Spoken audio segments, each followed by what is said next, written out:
Big boss Malayalam season 7 ലൈവിൽ രാവിലെ big boss പറഞ്ഞിട്ടുണ്ടായിരുന്നു ഇന്ന് മോർണിംഗ് ആക്ടിവിറ്റി ഇല്ലയെന്ന്. അതിന് പകരം നൈറ്റാണ് കൊടുത്തിരിക്കുന്നത്. നമുക്ക് നൈറ്റ് ആക്ടിവിറ്റി എന്ന് വിളിക്കാം. അപ്പം ആദ്യം ഓരോരുത്തരും വന്ന് ബൗളിൽ ഓരോ ചീട്ടുണ്ട്, അപ്പോൾ അതിനെക്കുറിച്ച് പറയണം. അപ്പോൾ അനിമോൾ വന്ന് ആദ്യം ആ ചീട്ടെടുത്തപ്പോൾ അനിമോൾക്ക് കിട്ടിയത്, അനിമോൾ ഒരു സൂപ്പർ സ്റ്റാർ ആയിക്കഴിഞ്ഞാൽ അതിൻ്റെ പിന്നിൽ കൊട പിടിക്കുമല്ലോ, കൊട പിടിക്കുന്നതിൽ ഈ കണ്ടസ്റ്റൻസിൽ ആരെയായിരിക്കും നിയമിക്കുന്നതെന്ന്. അപ്പോൾ അനിമോൾക്ക് തന്നെ ചിരി വന്നിട്ട് വയ്യ. അപ്പോൾ അനിമോൾ അക്ബറിൻ്റെ പേരാണ് പറഞ്ഞത്. അപ്പോഴേ എല്ലാവരും കിടന്ന് ചിരിക്കാൻ തുടങ്ങി.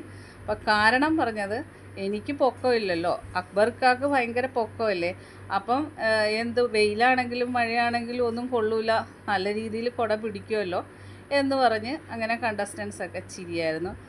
അടുത്ത കണ്ടസ്റ്റൻസായിട്ട് വന്നത് ഷാനവാസാണ്. അപ്പോൾ ഷാനവാസിൻ്റെ കിട്ടിയ ചീട്ടിനകത്ത് എഴുതിയിരുന്നത്, ഈ വീട്ടിൽ ആരെ കാണുമ്പോഴാണ് തിരിഞ്ഞു നടക്കുന്നത്, അതായത് മൈൻഡ് ചെയ്യാതെ ആരെ കാണുമ്പോഴാണ് ഷാനവാസ് തിരിഞ്ഞു പോകുന്നത് മിണ്ടാതെന്ന്.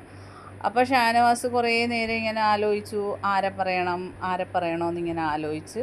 അതിനുശേഷം ഷാനവാസ്, അപ്പോൾ ബിഗ് ബോസ് ഷാനവാസിനോട് പറഞ്ഞാൽ, ഷാനവാസ് എളുപ്പം പറയും, ഇതൊരു ഗെയിമാണ്, സമയമില്ല എന്ന് പറയുന്നു. അപ്പോൾ ഷാനവാസ് ലക്ഷ്മിയുടെ പേരാണ് പറഞ്ഞത്.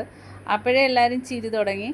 അപ്പോൾ പറയാൻ കാരണം ഷാനവാസ് പറഞ്ഞത് ലക്ഷ്മി ഒരു പുരുഷ വിരോധിയാണ്, ലക്ഷ്മി തന്നെ പറഞ്ഞിട്ടുള്ള കാര്യമാണ്, അപ്പോൾ അതുകൊണ്ടാണ് ഞാൻ ലക്ഷ്മിയെ കണ്ടാൽ തിരിഞ്ഞു പോകുന്നത്. അപ്പോൾ ഷാനവാസ് പിന്നെ പറയുന്നുണ്ട്, എനിക്ക് കിച്ചണിൽ നിൽക്കുമ്പോൾ തന്നെ ലക്ഷ്മിയായിട്ട് കുക്ക് ചെയ്യാൻ ഭയങ്കര ഭയമാണ് എന്ന് പറയുന്നുണ്ട്. അങ്ങനെ ഷാനവാസും അനിമോളും അവരുടെ ആ ഒരു ടൈം കഴിഞ്ഞിരിക്കുകയാണ്. ബാക്കി അപ്ഡേഷനുമായിട്ട് വീണ്ടും വരാം. എൻ്റെ ചാനലൊന്ന് സബ്സ്ക്രൈബ് ചെയ്യണേ കൂട്ടുകാരെ.